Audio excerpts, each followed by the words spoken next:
tall, skinny. Yeah, right, he is. He said he put on some weight. I got that. No gym. Probably not drinking the White Claw. Oh, yeah. He had posted a picture today making a tall girl.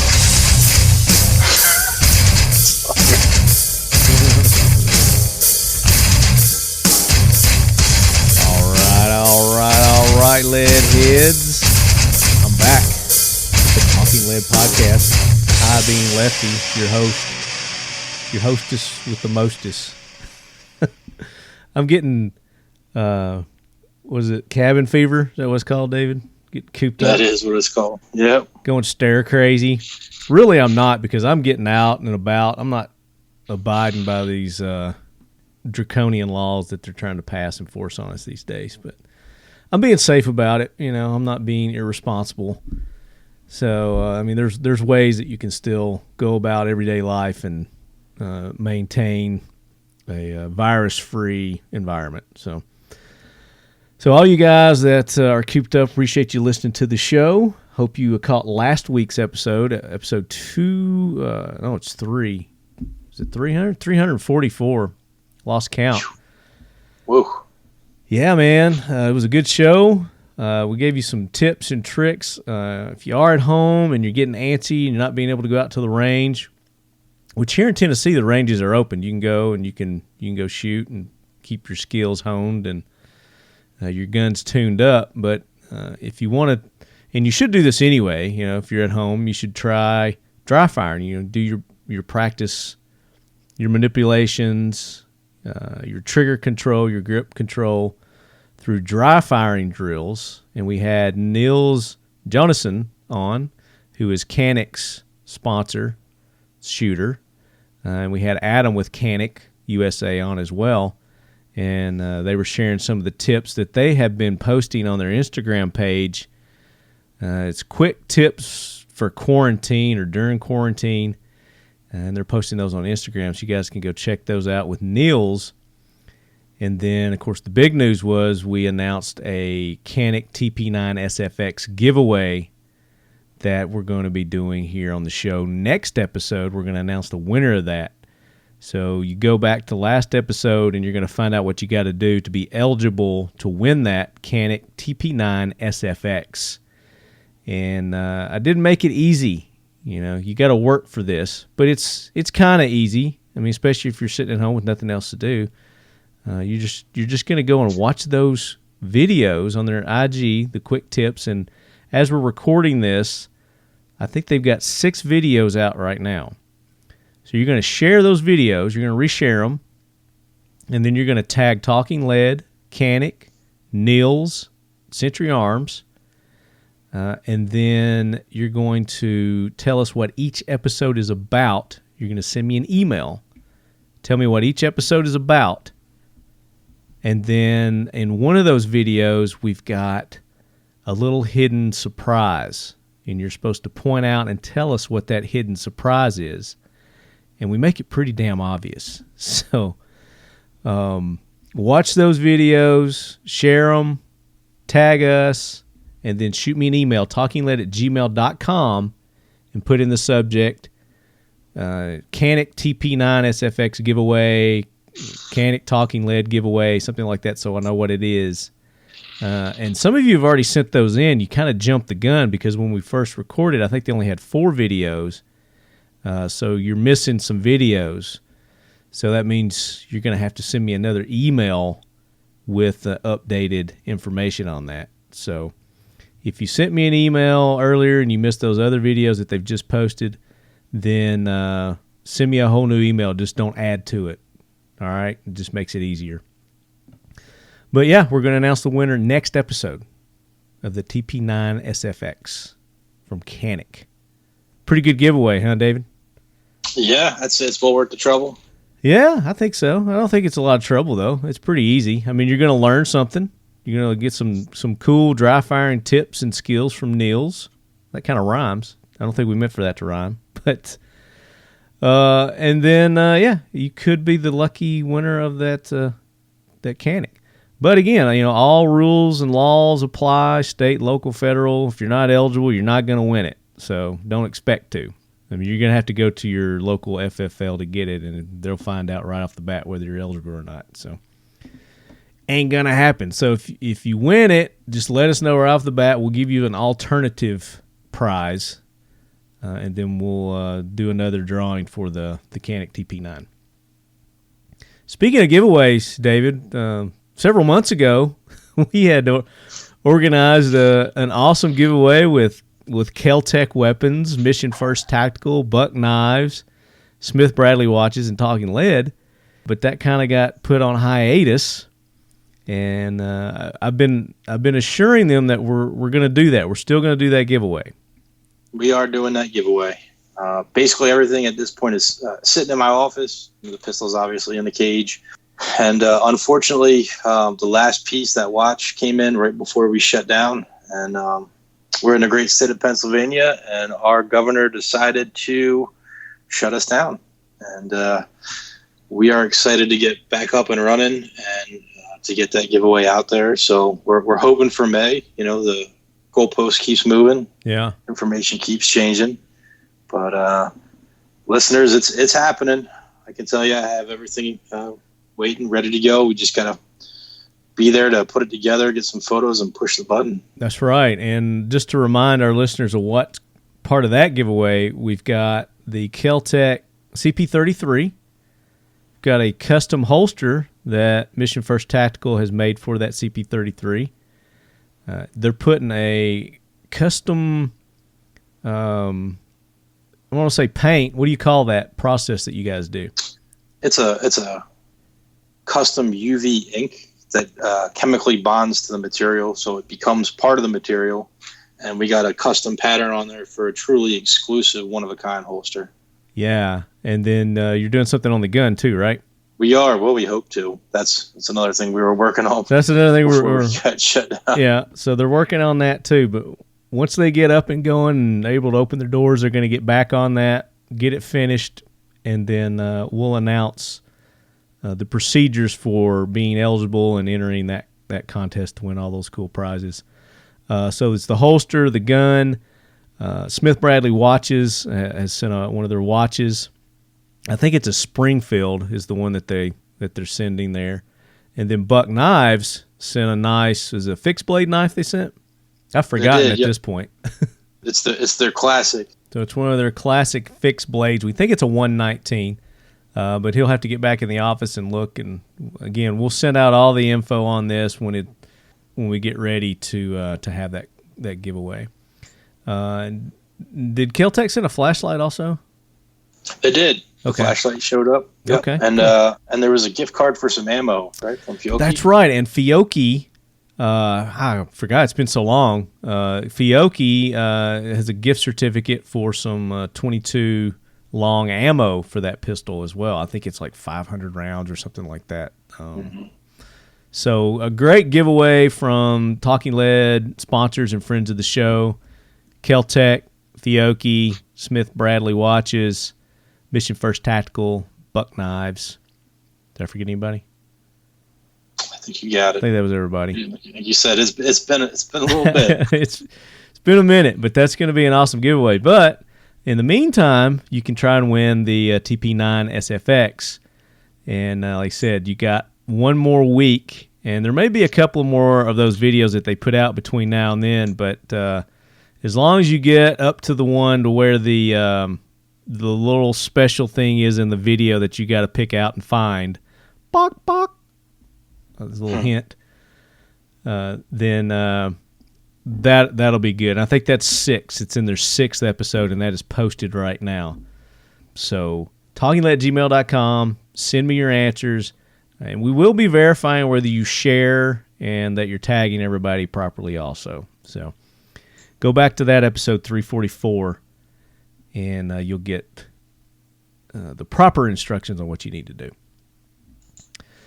So, David, you guys have been shut down for a while, like you said, and I don't understand because most of the guns, like Kel-Tec, is still open. You know, they've been considered an essential service. I don't see how you guys have not been considered an essential service. I'll give you the Reader's Digest version. Okay. Initially, we were in considered a hotspot county in the state. So the governor shut the state down county by county, and we were in that first group, and initially deemed not essential. Hotspot, as in for the COVID-19. Hey, we got a guest. We got a guest. Who we got here? Come here, buddy. I had my door locked. What's up, buddy? Say hi. Say hey to the lead heads. Say hi. This is Max. Max, that's Lefty. Hey, Max. What's up, buddy? So Max is getting ready to have a big birthday. He's going to be turning 2 coming up. He is turning 2 tomorrow. Or no, wait, Saturday. I'm sorry. Saturday. Okay, as of this recording. So he's the 23rd. So happy birthday, Max. Oh, you going to play keyboard? Yeah. Okay. How about we play keyboard later? Daddy's done work. Yeah. Okay. Dada. Dada, come. I had my door locked. Not right. Daddy, come. I'll be right there, bub. I may... So sorry about that, as you can see. No, that's fine. I may get the same interruption because my niece is here. She's down for nap right now, so she may wake up and pop in any minute too. So he figured out a couple weeks ago how to get the door open. Oh, good for him. Yeah, that's true. So you guys are a hot spot for the COVID-19, so they just decided your guy decided to just pretty much shut everybody down if it's questionable. He did, yeah. So basically, if you weren't manufacturing or providing life-sustaining services, he closed you and threatened to pull your business license and fine you if you did stay open. Oh my gosh! Do you know anybody that stayed open? Anybody get fined or business license pulled? You know, I haven't heard anything about that. I think there's a lot of non-enforcement going on. There might be some repercussions later. There might not be. He wound up getting sued. The governor got sued over his policy, so he had to walk it back. And then there was a lot of gray area. And then last week, he aligned the list of essential services with the Department of Homeland Security guideline. So I've learned that the federal government can put up policy guidelines. They can't set policy. It's the state's right. Mm-hmm. So the governor wisely aligned his policy with the guidelines provided by DHS, which then put us on the list of essential businesses. We then had to comply with the OSHA COVID-19 guidelines, which meant we had to go in and lay out the production facility and the distribution center so that we could mainly maintain social distancing. Yeah. Is that the main thing for that? It's just basically the distancing and the mask? Right. So distancing is the big thing. Maintaining a clean workspace is a big thing. And then everybody wearing their PPE is a big thing. And it took us... And PPE is the mask, right? Mask, gloves, and eyewear or a face shield. And okay. It took weeks to get masks. I mean, we wound up partnering with another manufacturer and direct importing quite a big shipment. Yeah. But basically, we were told that if you don't have the mask, you're not opening. And when is the date that they set for you guys to be able to open again? We're hoping May. Again, things change. Yeah, some places seem to be pushing that date. So we're hoping for May. Like I said, we spent the last couple weeks laying everything out again, getting the PPE in. We feel good about where we are now in opening, and looking for some direction from the governor. It's just been a mess. And yeah, it's interesting to see how different areas are handling the whole thing.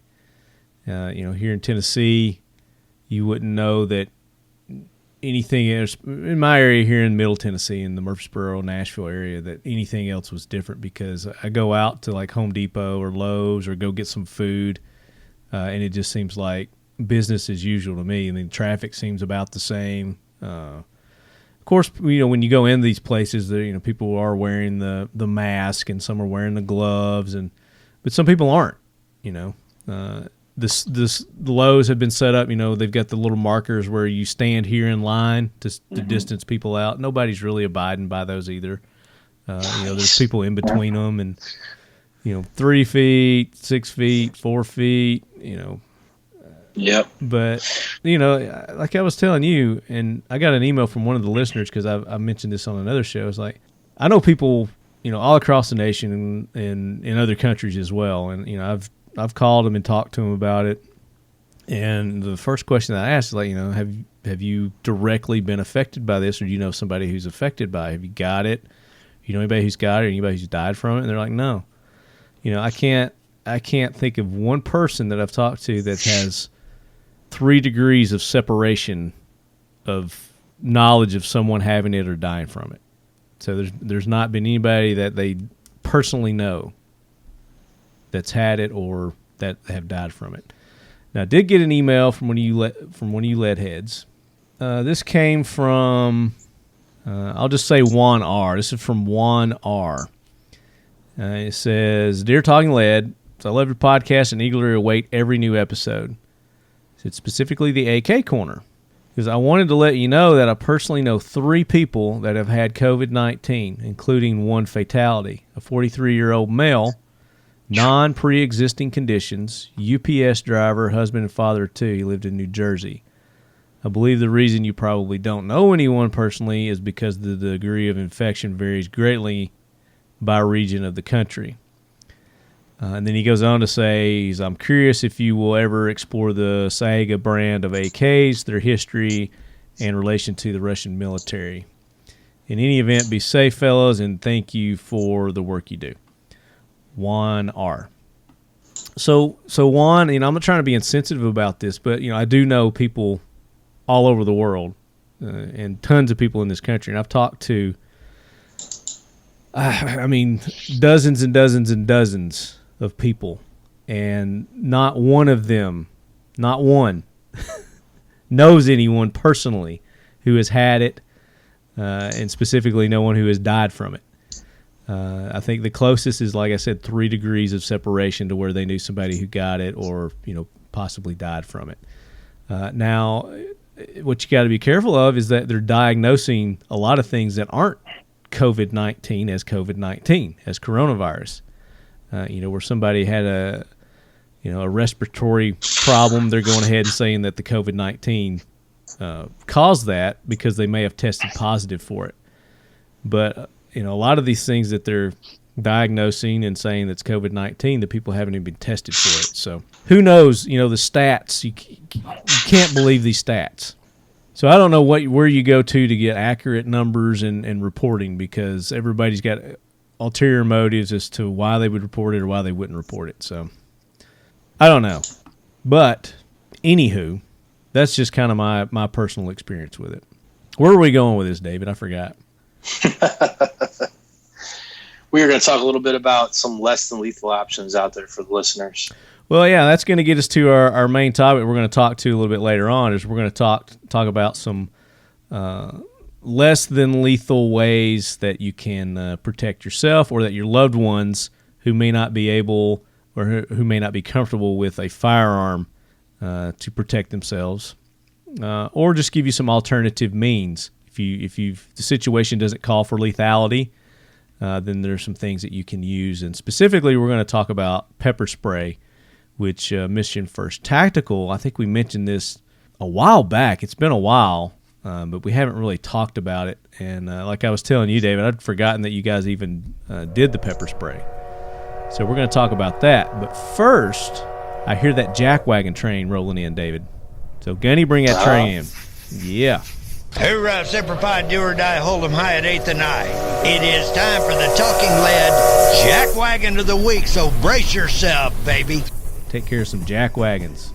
All right, so the train has stationed, and I think I want to start off with a listener-submitted jackwagon here.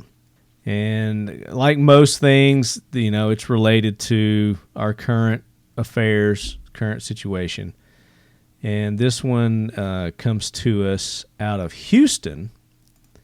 And this is from Frejole Breeze, which I don't think that's his real name, but that's his email name. It's FRIJOLE.breeze. That could be his real name, Frejole Breeze.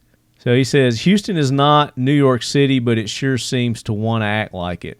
At least the cops are pushing back on the insanity. So what he's talking about is there was a breaking news announcement, and it says punishment for violating Harris County's order requiring facial coverings. You can be fined up to $1,000, and this goes into effect April 27th, and it's in effect for 30 days. And it says down in the bottom, small print, enforcement up to Harris County Law Enforcement Agency. So they're leaving it up to each individual agency. So this was put in place by Judge, I think her name is Lena Hidalgo, issued this for all of Harris County, and it's making it mandatory for anyone over the age of 10 to wear a mask in public. So we're gonna do two birds with one stone. So we're gonna do Jackwagons and we're doing our heroes because the Houston Police Officers Union issued this statement right after Judge Hidalgo made this announcement about the mask. And it says, we want to be very clear, the Houston Police Officers Union believes everyone should be wearing a mask in public in order to protect themselves from the virus, and we are encouraging all of our officers to wear a mask. However, we draw the line at the draconian measures Hidalgo has decided to engage in. Our officers work every single day to bridge the gap with our community and earn their trust. We will not stand idly by and allow Hidalgo to tear that bridge down with her horrific leadership and echo chamber decision-making. The HPOU has made contact with the Attorney General's office seeking an opinion on the legality of imposing a criminal penalty fine for anyone not wearing a mask in public. While we wait for that opinion, we are reminding and informing our officers that they have discretion in matters such as these. And discretion is capped and bolded. It is clear the so-called leader of Harris County lacks any critical thinking skills, but let me assure the public our officers do. The last thing any of us need to do is kick our community while they are down. And then this letter goes on. So basically he's saying that they're not going to be enforcing this. They've got it. Their attorney's looking at it, at the legality of it, but until they get an opinion on it, they're not going to be enforcing it. So kudos to the Houston Police Officers Union, and specifically is like Joe Garnaldi, I think is his last name. He's the president. So very cool. Now, David, you were talking where you're at. In what area of the county or the country are you in? We are in Pennsylvania on the East Coast, the suburbs of Philadelphia. Okay, got you. And you're saying that there's talk that they're going to be doing this in your area as well. They did. The governor put a law in early this week. I'm not sure exactly when it goes into enforcement, but no fines as of yet. But he's telling businesses that are open to refuse service. So if you try to go to your local hardware store, they're not going to let you in unless you have a mask. Really? I was talking to Adam, I guess, Adam Ronaldo with Canic. He was on the show last episode, and he was talking about he went in somewhere. Oh, he was going to pick up a gun at this gun store. And apparently they've got that law there also because they were like, he didn't have one on, and they're like, oh, you can't be in here without a face mask. So he went out and got a T-shirt he had in his car and wrapped it around his face. So I don't know. Crazy times, It is. It really is, I mean, I can see abiding by some of these to a certain extent, but, shutting everything down, you can see the adverse effects that it's having on our economy, on the psychology of just people in general. Domestic violence has risen, which, I think that was probably, everybody was seeing that. If you're going to be cooped up for any certain amount of time, things like that are going to happen. Alcohol sales are through the roof. I thought it was funny because I went to the store, and of course, toilet paper is still a thing. You can't find toilet paper anywhere. I still don't get that. other, essential things were bare bones. You're lucky to get one, or they're limiting you it on that. I went to the beer section, and it looked like they had tripled the amount of beer stock that they had. There was no shortage of beer. They actually had cases lined up in front of the coolers. They had so much beer in stock. I don't see how that industry can have so much extra supply, but yet everybody else is, toilet paper. Right. They're essential. They're essential. I don't get it. But I mean, I bought my cases too, so I had a nice little campfire the other night. T and I did. Enjoyed a few adult beverages. So whatever puts you at ease, I guess. Yeah, enjoy it. And I didn't get a black eye either. Thank goodness. I probably deserved one, but I didn't get one. She's a saint. Absolutely. So there are some things in the news. I just did a little search here. There's a man charged with hiding gun from deadly shooting. And that was another thing, too. I think probably there's been a lot of news about accidental and home discharge of firearms, shootings.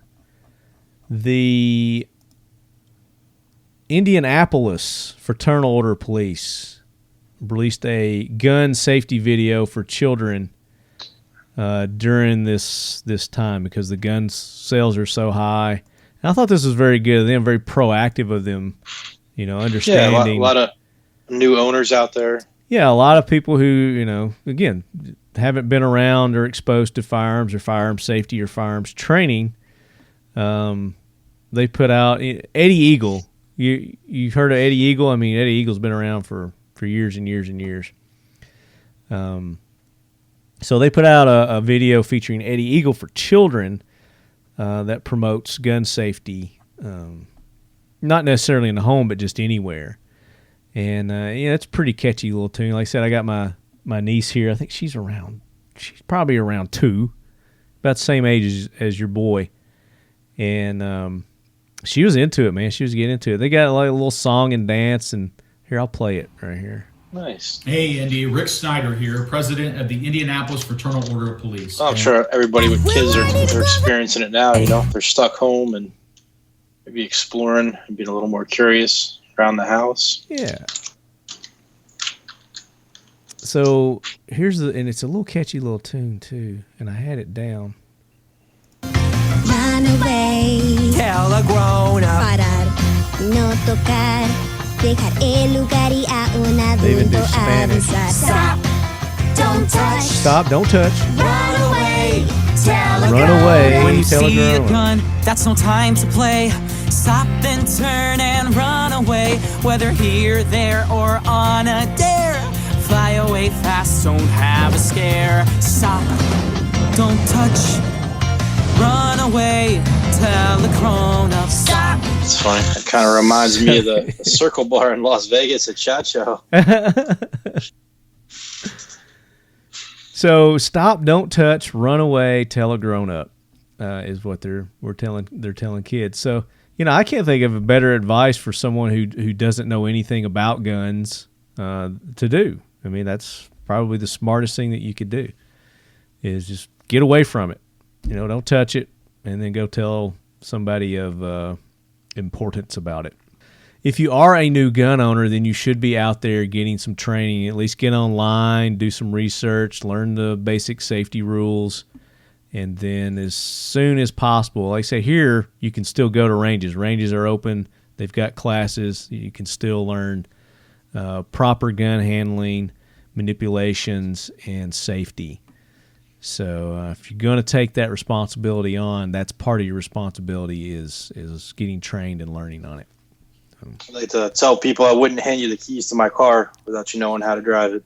Yeah, absolutely. Unless I was drunk.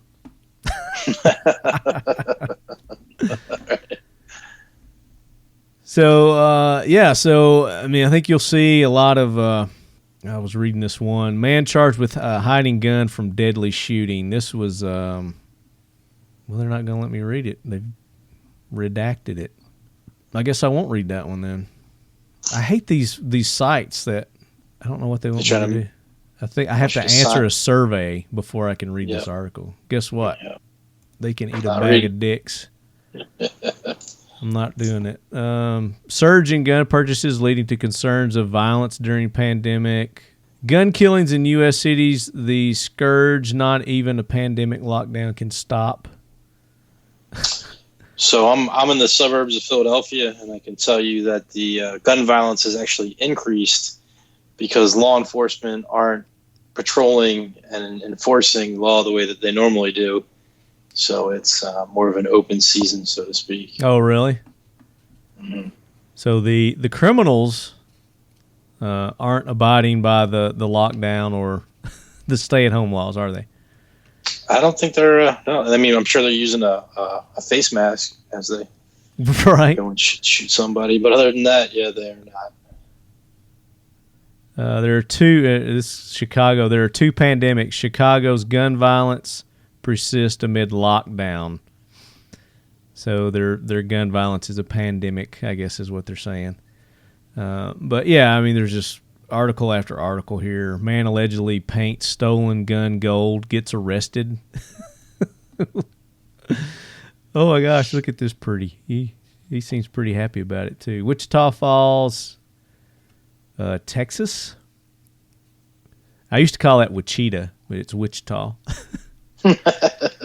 Wichita Falls police arrested one man after finding a stolen gun that was painted gold in his possession. The report says officers responded to a disturbance call on Wednesday just after 7 p.m. in the 5500 block, whatever. Upon arrival, they stopped the suspect, Mr. King, who was trying to leave the scene in a car. As officers approached King's vehicle, they could smell the odor of marijuana. They searched his car and found a handgun underneath the driver's seat. The weapon had been spray painted gold in an attempt to hide the gun's identifiers. Officers were able to locate the serial number under the paint, and records checked revealed the gun had been stolen out of Vernon. I guess that's an area nearby. He was arrested and charged with theft of a firearm. He painted it gold. With spray paint, I'm sure. Yeah, he probably just got a rattle can and did it. Hopefully didn't paint it shut. I'm actually thinking about taking a couple of my guns and doing some rattle can paint on them. You better do one gold now. No, I'm not going to do one gold. I'm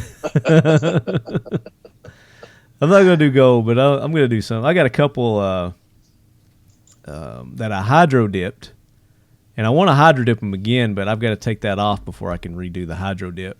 But I thought I'd just kind of rattle can paint over them in the meantime. And you were telling me that you hydro dip by hand, right? You actually do the dip. Yeah, absolutely. I've done several guns just by hand. It's real easy to do, man. You just call Dipstick Hydrographics or get on their website, and they've got all the stuff you need other than the tubs.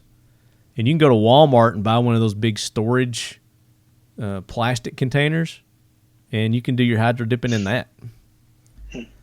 So I've done done rifles, I've done pistols, but yeah, it's real easy to do. It's fun to do. So I mean, if you're looking for something to do, you're bored off your ass, get on Dipstick's website and order some hydro dip kits, and they got hundreds of different kind of patterns and stuff that you can do there too. Hell, I guess I'll just do that now. You taught me into it. I'll just do another. Now you're going to be sending me some handrails, so I could hydro dip those too. So that's something I could hydro dip. Yeah. So I'm working on a project with the LEO Takedown guys, and that's the company. We've had them on. They've talked about their product where you can put their adapter on your AR, and then you'll be able to pop out your barrels and put different length barrels or different caliber barrels on. So if you want to go from 5.56 to 300 blackout or 6.5 Grendel or whatever it may be, then you put their little system on your your AR, and then you're just very easily able to pop the barrel out and replace it with another one. So I'm going to have Joe probably come up in the next couple of weeks. We're going to go to Royal Range and do a video and show you guys how to do that and how to install it on your AR. It's pretty easy to do, so I think you guys will enjoy that. You were mentioning that our free float rail system was one of the ones that actually worked with the Leo system. Yeah, absolutely, and that's the thing. Why I'm having you send me some more is I've tried several other brands and they didn't work, and the one that I did with your rail system, it worked just fine. It was flawless. So I'm going to do the other 3 calibers that I'm going to do. I'm just keep them with, and I'm going to paint yours different one. That way I'll know which pattern or which color is which caliber. So yeah, that's a great visual indicator. Yeah, just a quick visual indicator that I grabbed this one, then I know that it's the 5.56. Grab this one, I know this is 300 blackout. And then of course, with like the 6.5 grinnell, you got to change out the bolt carrier group too. So I got one more jackwagon here before we move on to our main topic here. And this was in Boston. It says Boston police arrest a man accused of pointing gun at store clerk after dispute.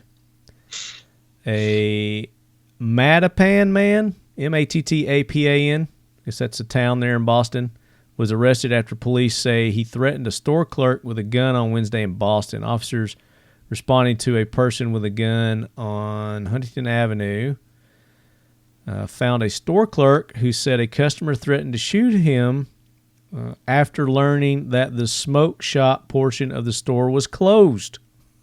So he couldn't get his smokes. You just fix, huh? The suspect, identified as Dane Taylor, 39, allegedly drove by the store in a white SUV and pointed a silver revolver in the clerk's direction after stopping for a brief moment. His motor vehicle was spotted by detectives, and he was placed under arrest for assault by means of dangerous weapon, though no gun was found inside of his car. He will be arraigned, blah, blah, blah, whatever. So he's trying to get dude to get him his smokes, man. I guess, get it. I would have.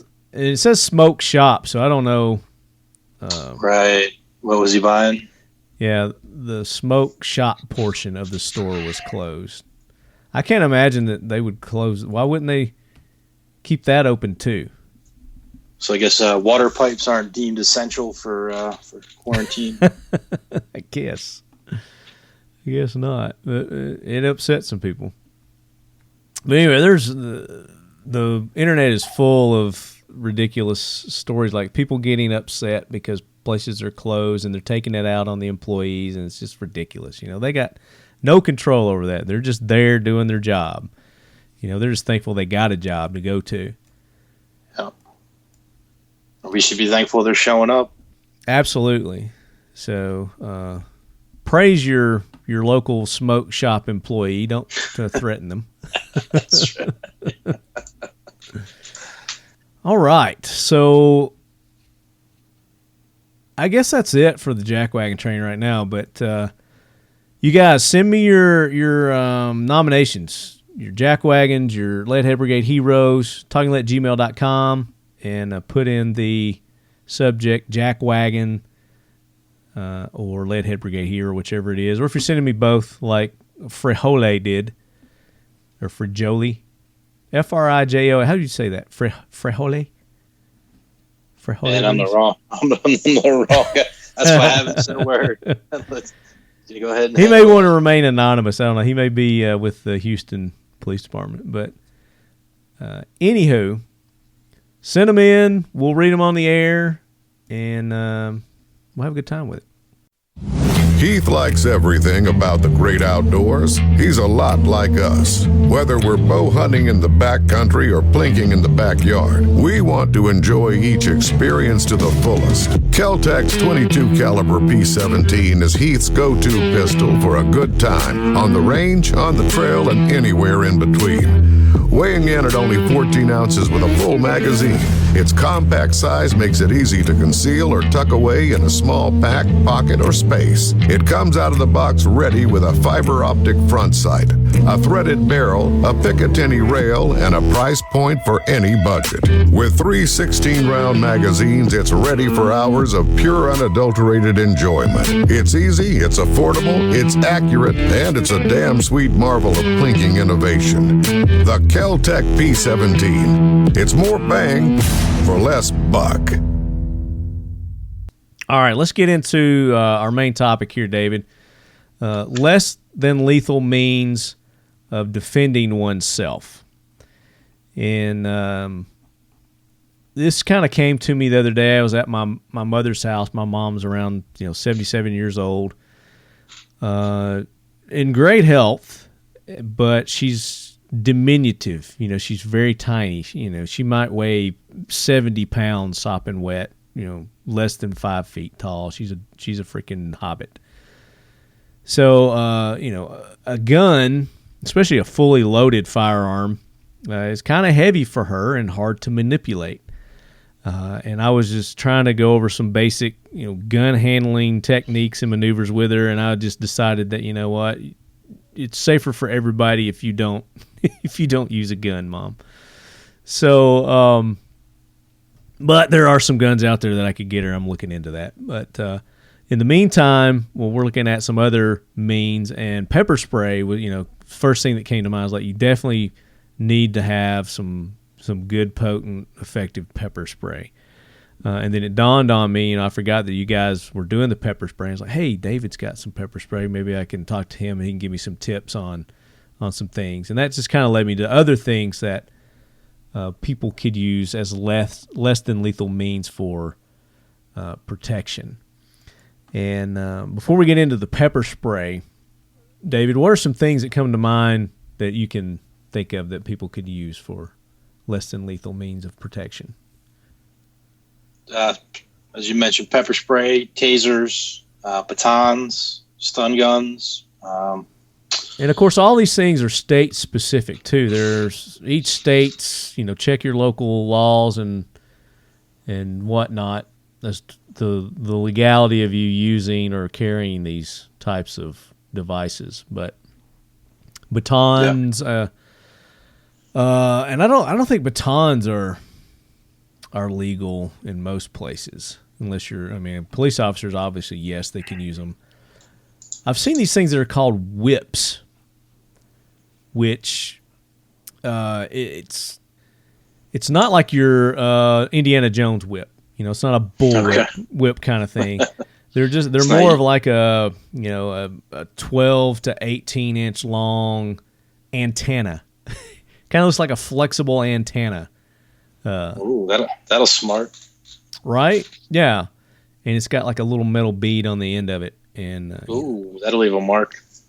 Yeah. And so I don't know the legality of those, or never used one of those. But another thing that you see a lot of are these monkey balls. You know what a monkey ball is? I do not. So it's basically you take a ball bearing and then you take paracord and then you weave around the ball bearing with the paracord and it makes a ball. And then you bring a string on out and it's kind of like an old-timey, not old-timey, but back in the knight in shining armor days, they had those big balls on the end of those iron or metal chains, and they'd swing them around. Kind of reminds me of that. I've seen some videos on those, and they're breaking bricks with them and stuff like that. I even seen people use cue balls, pool ball, like an 8-ball or a 9-ball, and do the same thing with that, and that could be very devastating. Pins, they're the tactical pins that people have, and more like a kind of a stabbing or puncturing type device. There's some that are robust where they got flashlight pins, all kinds of different things in one. And then there are flashlights that have been modified, I've seen, that could be used as like clubs. And then, of course, tasers. You talked about tasers being another viable option for that. And then, of course, pepper spray. And just your good old-fashioned Louisville Slugger, Lucille, if you ever watched The Walking Dead. Baseball bat can be used, too. But there's probably a blue bazillion alternative, things that are out there. But I want to talk about the pepper spray. And you've got a good story as to how you guys got involved with this, David. So talk about how Mission First Tactical got into the pepper spray business. Sure. So we were introduced by a mutual friend to the only manufacturer and supplier for the U.S. Army for their OC program. And what we wanted to do was partner with them and use the same formula, the same equipment, the same employees that are making the DoD products and offer it to the consumer marketplace. So we spoke a little bit about it. The government sets out the guidelines for manufacturing. So everybody wants to talk about they have the hottest, they have the strongest. By law, there is a formula you can't move past, right? There's the percentages. So really then it's just the quality of the ingredients and your method, your process of manufacturing. So we were really excited to offer that to the marketplace. And we are now offering consumers the same product that our soldiers are getting armed with. Okay. Now you talked about a different recipe. Is it the exact same recipe that the military is using as far as potency? Yep. No, it's the same ingredients, the same equipment, the same employees putting it together. It's all made on the same line using the same stuff. Now, I think what a lot of people might get confused with is back in the day, there was this stuff called mace. And mace and tear gas too. I think a lot of people get tear gas and mace confused with pepper spray. And it all goes into the ingredients as to what's in those. Yep. So pepper spray is OC, and I'd try to pronounce it, but I'd butcher the actual name. So go ahead and Google it. And that is a natural-based pepper ingredient. Well, it's hold on, I got it right here. OC is Oleorsin, Oleorresin, Oleorresin capsaicin, OC. Hey, man, you did a better job than I would have. Yeah. I struggle, but, I try. That's it. But that's OC. When you say OC, it's Oleorresin capsaicin. And that is naturally derived from peppers. So that's a natural ingredient. It's oil-based. And then you mentioned the CS, also commonly referred to as tear gas. That's a man-made manufactured ingredient. And then, so they have different uses. And CS, if you ever play Scrabble and you're able to use that word, it's like a 27-letter word. Chlorobenzalmalonitrile. So I'm not even... Again, better job than I would have. Yeah, CS gas, which is used for riot control agent. Exposure causes severe eye and respiratory pain, skin irritation, bleeding, and blindness in the eye. It stimulates the nerve of the lacrimal gland to produce tears. Hence tear gas. So I can give you kind of the layman explanation. OC is natural and oil-based. So when you spray that oil being oil, right, it's very viscous. It sticks on everything. It's hard to get rid of. When it dries, it crystallizes and maintains a lot of its potency. Mm-hmm. The CS gas, being man-made, burns a lot hotter. It's much more severe, but it evaporates. Yeah. So, somebody that gets hit by OC is in pain for minutes. I mean, it's a very long and painful process and very hard to decontaminate, where the CS gas comes in much stronger and hotter, but dissipates much quicker and much cleaner. And I when we first brought this product online, I was lucky enough to attend a law enforcement training. And for those of you that don't know, most law enforcement trainers certified in OC have to get qualified every couple of years. Guidelines are individually from the departments, but so they have to every couple of years get requalified, which means every couple of years they go through a course and then they get sprayed. And it was interesting to watch 20 law enforcement officers get hosed down, but it was interesting to me to watch the ones that had gone through this before, the seasoned veterans. Mm-hmm. They all pick CS. They get to pick what they want to get hit with, and they all pick CS. So at the end, I had to ask them why, and that was it. It's much, initially much worse, but it's over much quicker, and it's gone. And it's gone when it's gone. There's no recontaminating yourself. There's no, taking a shower and some of the oil gets rehydrated and drips down into your private areas. Ouch. Right? That happens. Yeah. That happens.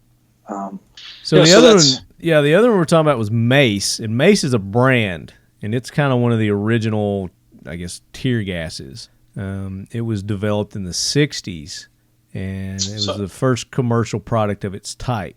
So I like to say that Mace is the pepper spray like Kleenex is the tissue. Right. Or Coke is to sodas. Right. Yeah. I mean, it's just... So a lot of people refer to pepper spray in general as Mace. Yeah, when it's actually not. When it's not. And they all make they make a great product. I'm not knocking them. Yeah. I can tell you personally why I prefer pepper spray as a less than lethal option over some of the other ones that you just suggested and recommended. And the main reason is distance. Mm-hmm. If you're being confronted or somebody's being aggressive, I don't want them a foot away to hit them with a taser. I want to keep them 6 to 12 feet away and hit them with pepper spray. Yeah, and also it was found that the tear gas, the mace, the formula that they were using at the time wouldn't stop people who were what's the word I want to look on drugs, I guess. Yeah. Crystal meth is a hell of a drug.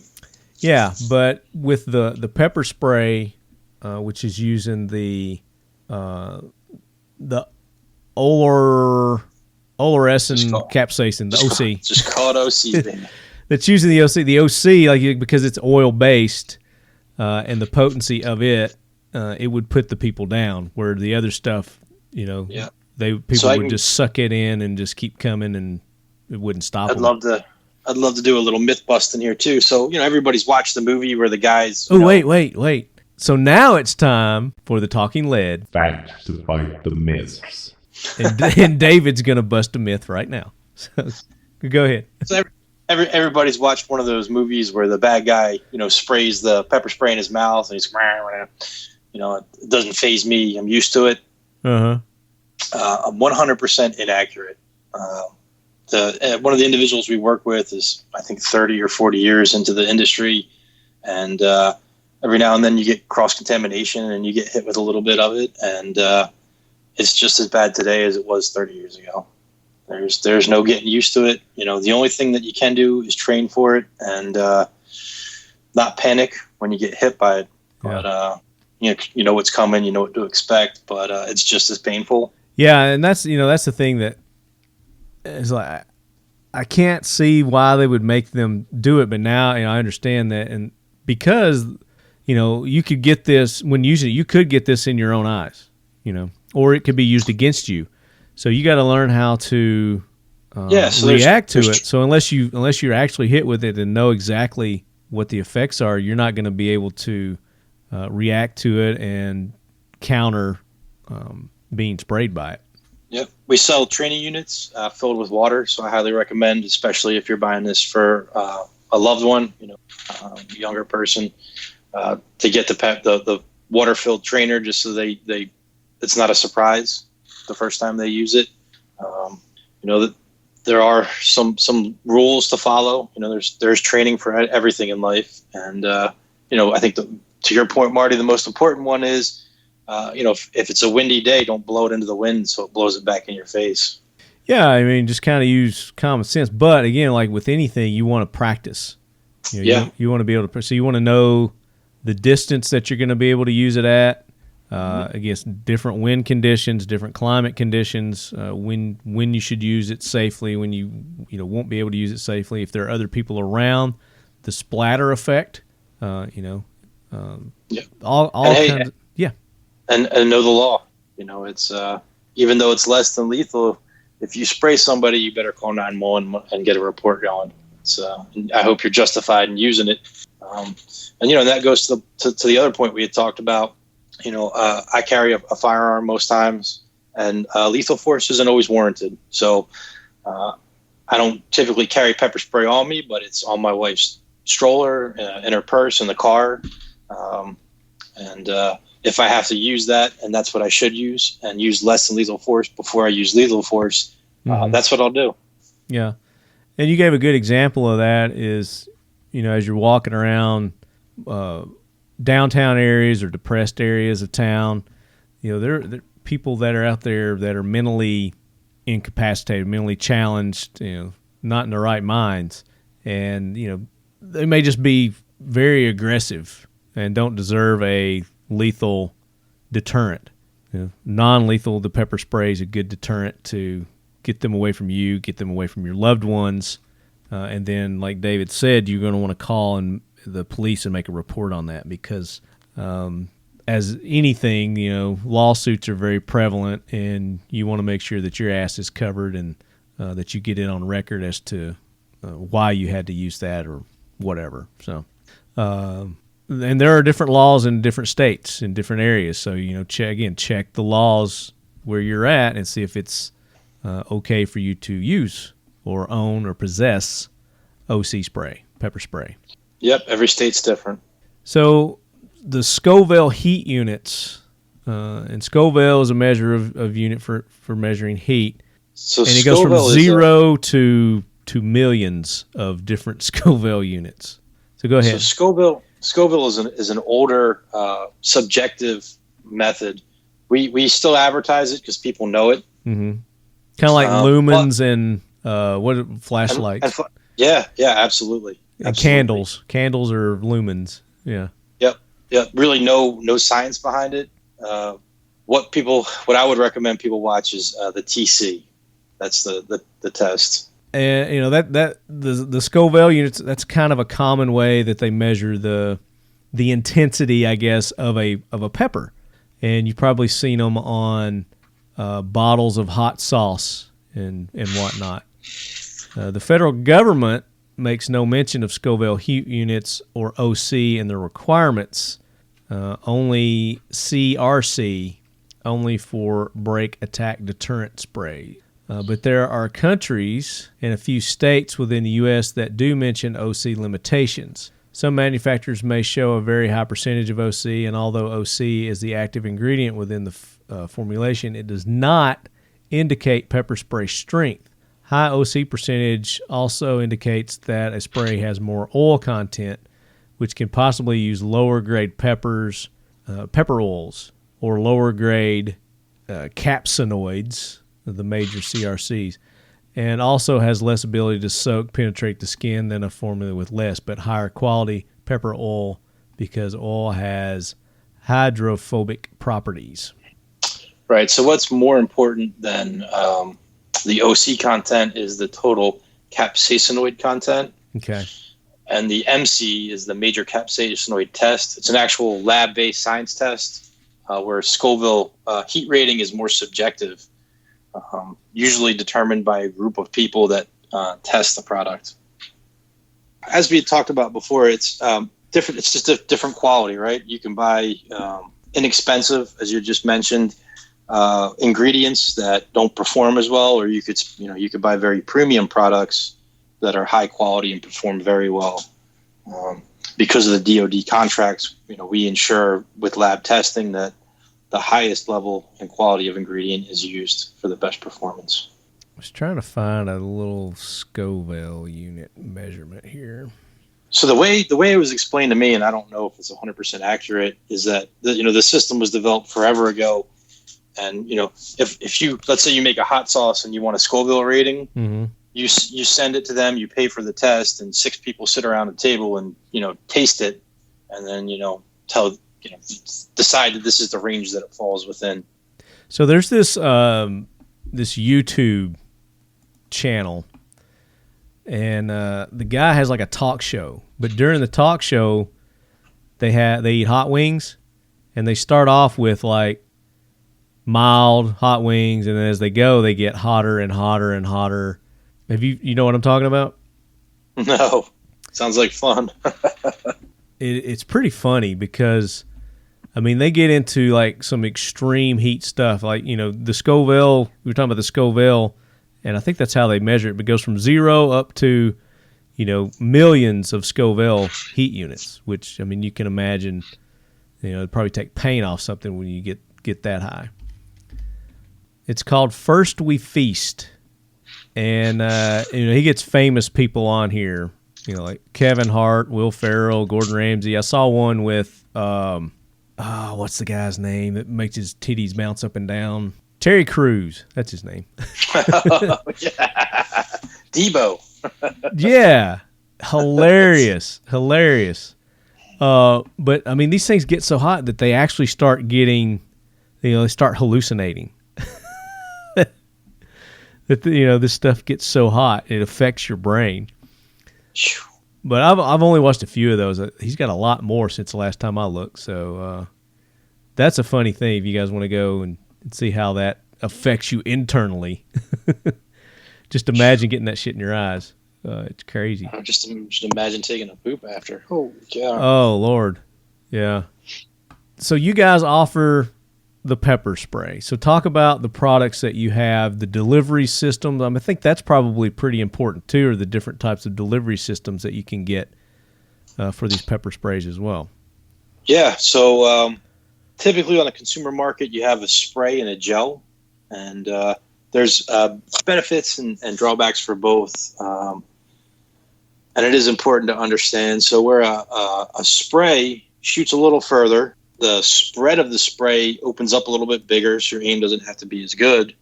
Although with wind, it's going to cross-contaminate or dissipate quicker. And it also, with the spread being a little bigger, kind of makes decontamination and cleanup a little harder.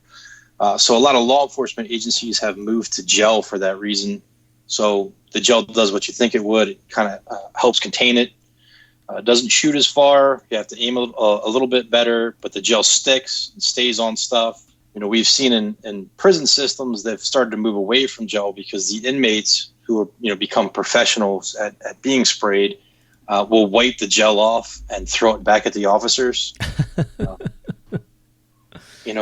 For your average consumer, I would not be concerned about that at all. The person that you're going to spray has probably not been sprayed a dozen times, right, and they haven't talked about it, in the jailhouse courtyard for months. So I recommend gel. I do. That's what my wife typically carries. Okay. We have small units for your pocket, for your keychain, for your purse. We have larger units for your purse, your car, your house.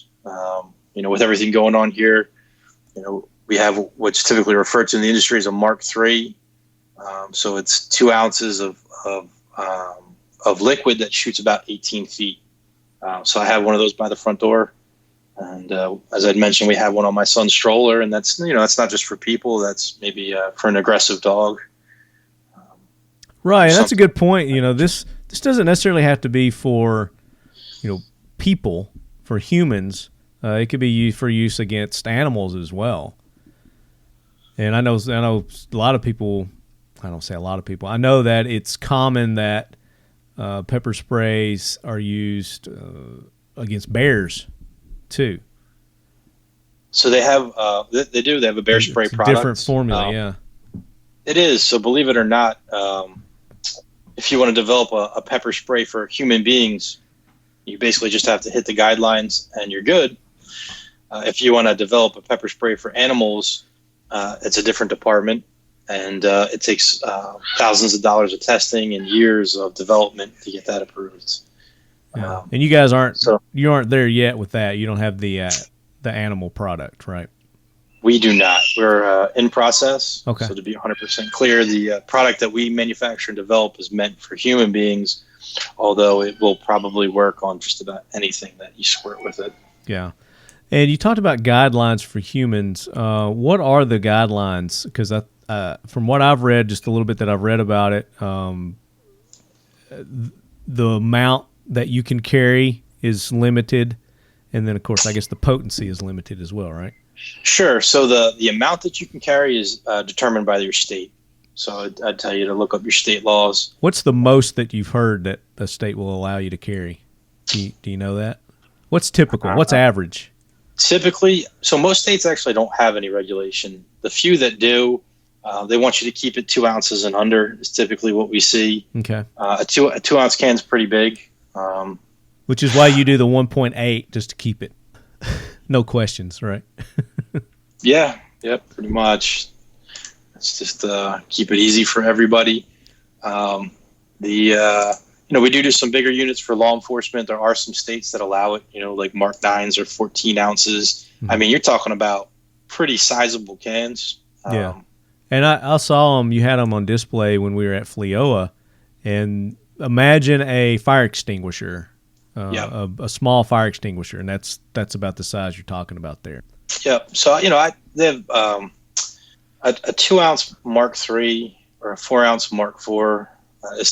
People typically don't need anything bigger than that. For all my friends and loved ones, and even when the lockdown started, I sent a lot of people Mark IIIs, and just because it shoots 18 feet, it's got plenty of juice in there. And how many uses can you get out of one of those, would you say? So, that's another subjective one, right? So how long you hold the button, how long is a squirt. In our testing, consistently, we like to say it's about 25 squirts. Okay. If you hammer down the button and let it all go out, well, that's one squirt, right? But and from what I've seen from the law enforcement guidelines, typically a 1 second squirt burst. Yeah, yep. A 1 second burst is their guidelines. Yeah, for them, and that's law enforcement. Of course, there's been several lawsuits against law enforcement using pepper spray, just like they're going to sue the law enforcement for anything that they use them for they get sued for handcuffs, they get sued for everything. And there's been some deaths associated with using pepper spray. But the majority of those have been because someone had a pre-existing respiratory condition, asthma, something along those lines, or they panicked, like we were talking about earlier. Mm-hmm. So when you're using this, there are risks. Don't think that because you're using this, you're not. You may not potentially kill someone because you could, and then you would be held responsible for that. Yeah, and it's I also want to mention that it's contents under pressure. So even with a training unit filled with water, you don't want to pop somebody's eyeball out. Yeah, exactly. So, and do you sell the training units, you said? We do. Yes, sir. Okay, so you can buy those as well. Now, I did see where you guys are working on a bear spray on your... We are. Yep, we are. And it's been a fun and long journey with the EPA. And, we thought we'd have it a lot sooner than we would, and we hope to have it very soon. And that's one of the larger ones, like I was talking, kind of like a fire extinguisher size that you guys have. So let's walk me through. So I'm going to your website, and I see the options here. I've got the pocket clip, sport model, slimline. Let's say I'm going to click on this quick detach key ring. So I go here, and you've got two options. You got a safety top, hard case, breakaway, keyring, level 3, OC, UV, half ounce. And then the other one is the same thing, which says OC, UV, CS. So we do, all of our product comes with a UV dye. And the idea there is if you spray somebody and they get away, law enforcement can hit them with a black light and, glow them like Papa Smurf, and then they know that that's the guy. Yeah. And then we do just the true OC, and then we do what they call a blend. So it's a tri-blend where we mix the OC with the CS, and the idea there is the CS hits them quick and hard and burns hot, and the OC has that long-lasting burn. So kind of the best of both worlds. Mm-hmm. From a law enforcement military perspective, everybody goes with OC. And a lot of consumers like the idea of a CS, and that's the reason we offer it, and it's going to do the job. Yeah, for sure. But what do I have at home? I typically have OC. Gotcha. And we didn't talk about the UV. That's a good idea to put that marker in there. That way, if dude said no, they didn't spray me, it wasn't me, then that dye is going to be, and they're not going to know they have it on them, right? Because it doesn't show up. They just hit them with an ultraviolet light. Right, and so it's UV, right? So it's like taking a black light out of the hotel room. And then it'll show up on them. It's like a dye pack in a bank robbery, one of those exploding things. And it's a dye. So if they go home, take a shower, and change, they're still going to glow for a couple of days. Yeah, that's cool. I like that. And do you put that in all your sprays? We do. Very good. So, and that's the difference on those two. Now, if I wanted the practice ones, where do I get those? So when you click into each unit, there is typically an option. Okay. This one, so that one, I clicked on the OC UV with the keyring model, $12.99, half ounce. I can get black or pink, and my delivery method is gel. Yep, and again, not offering if you want the stream, we do offer it in the tri-blend, but I'd recommend the gel. So as I'd mentioned, we got the pocket clip. That's a great safety top, spin top pocket clip. The sport model is great for those that jog. There's a great video out there on YouTube where a lady is running along. You typically don't have pockets. This has an elastic band that goes around your palm. It's always in your hand. Car pulls up, guy gets out, tries to yank her, pops around a bush, tries to yank her in the car. She lights him up and runs off.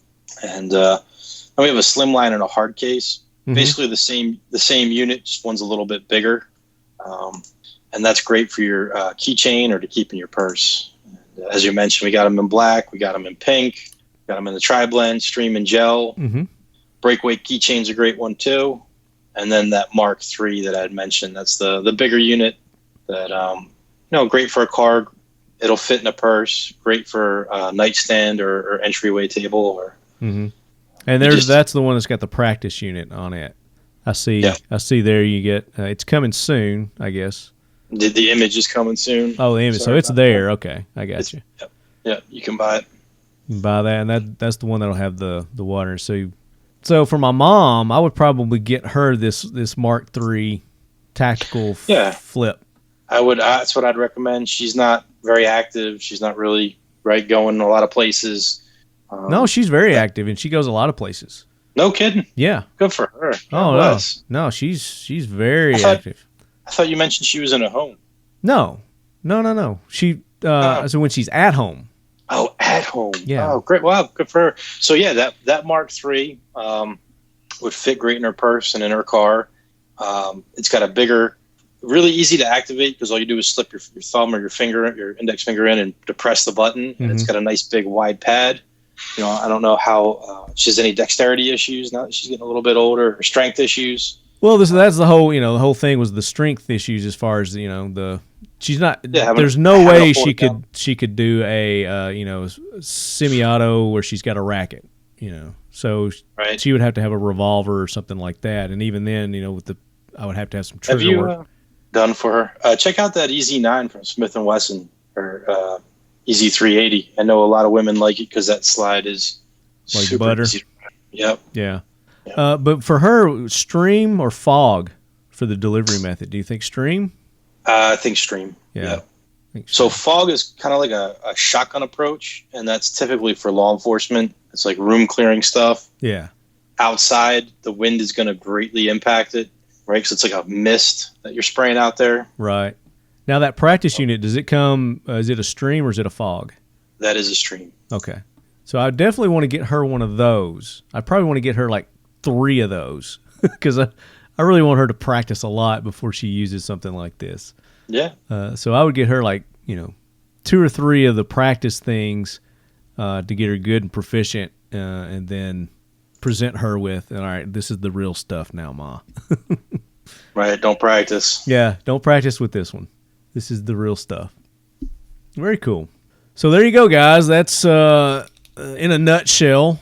Some good options there with pepper spray from Mission First Tactical, and for every use pretty much. So go check them out. So let me ask you this. This is another question I've got.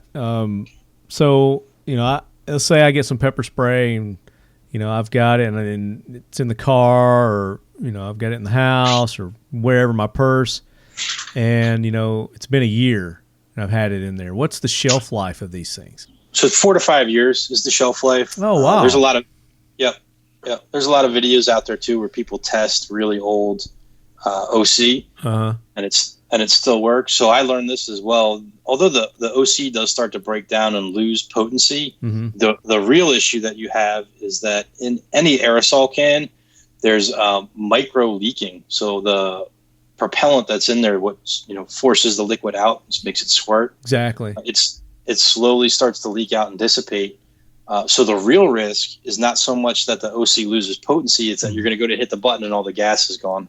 Yeah, and the reason I asked that is I've got this old can of WD-40 in my garage, and I went to use it the other day. It's probably been in there 6 years, 7 years, I don't know how long. And I went to use it the other day, and it was just like no juice whatsoever. Right, just bubbles out if anything. And so that's the liquid in there. If you cut it open, is probably still good. Yeah, there's just not enough pressure to get it to squirt out. What would you say as far as shelf life for pressure? Any studies on that? Yeah, that's why we say 5. We say 5 years. Okay, so your pressure still should be good. Yep, we say so 4 to 5 years is a good time to reevaluate the pepper spray you have. And storage wise, what climate, different things like that? What do you recommend storing your?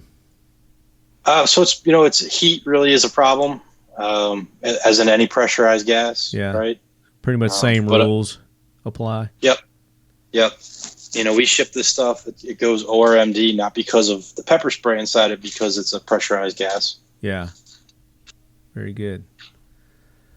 All right. I think that's all the questions. Is there anything else you think that we might need to make our listeners aware of when it comes to pepper spray use and ownership? All I can do is stress again that even if you carry a firearm or you have a firearm in your house, I think it's important to have a less than lethal option. Even if you start with that and wind up having to go to the lethal option, at least you have the recourse that you mitigated the situation using every possible option, including a less than lethal one. Right. And, I think this might be a good a thing to continue on and highlight some other less than lethal options. Maybe do a little segment on all these different type things. So, very good. That's a great idea. I want to volunteer Adam Ranola to do some taser testing. Big skinny. Absolutely. Little skinny Richard. I'm sure he'd be down for that. Not. I don't know if we give him enough White Claw, he might.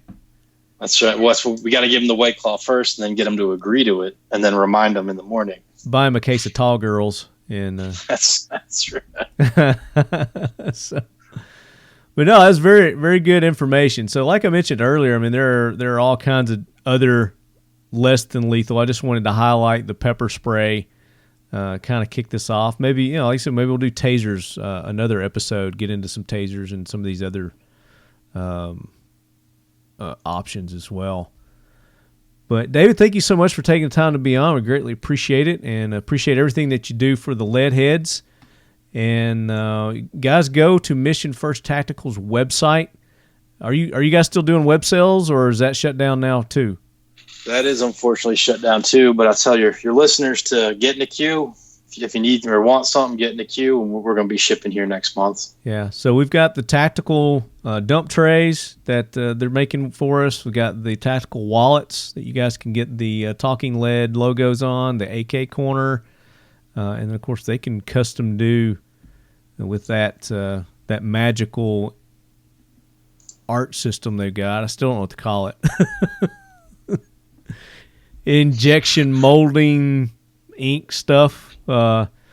they pretty much do anything you want. So if you got something special you want them to do, they can do that for you too. But if you go to their website and under, I had your website up here now. I don't have it. I don't know where it's at. It's missionfirsttactical.com or mftltd.com.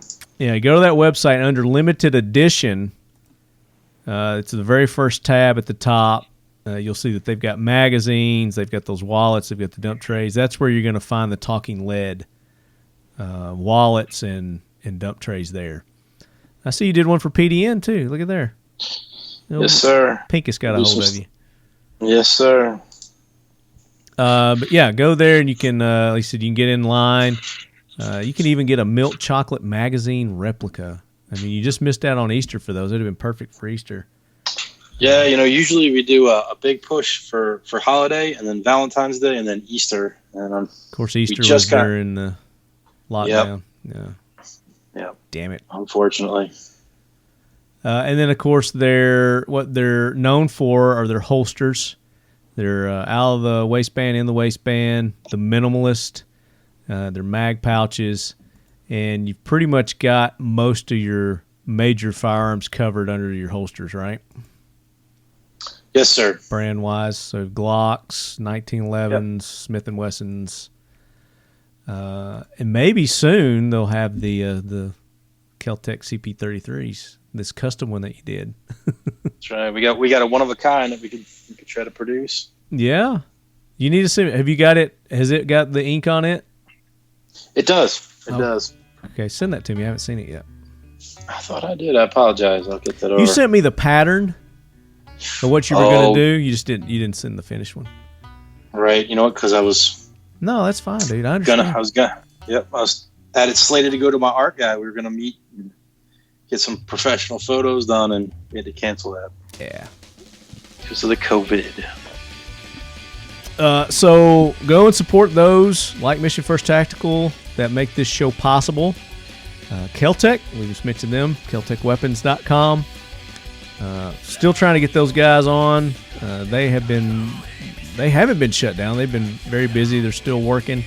I think their workload probably quadrupled. But we're going to try to get those guys on. And then Fiocchi Ammunition. I busted the myth that they had shut down their commercial productions last week. They are up and going, fully running with commercial. Is that you, buddy? You hear him in the background? Yep. He wants his daddy. Banging on the door, man. It's time to go outside. I hear you. Fiocchi and the Modern Spartan Systems for all your gun cleaning and lubrication needs. Go to Modern Spartan Systems. Don't just clean your firearms and optimize them with Modern Spartan Systems line of products. And, of course, that TVT engine oil additive for anything with an engine, your vehicles, your lawnmowers, your chainsaws, whatever it may be. It's going to make them run longer and protect the engine in those. And we've got discount codes set up for several of these companies. If you're going and patronizing them with your business, get in touch with me. If we've got a discount code set up, I will get that for you, or I'll try to get one set up. And again, we greatly appreciate you lead heads through this time listening to the podcast and supporting our sponsors. So until next episode, buddy. Yeah, buddy. Until next episode, as always, keep your loved ones close and your kids closer. He's calling for his daddy. Go take care of your son. Thanks, man. All right, buddy. Thank you. I'll holler at you.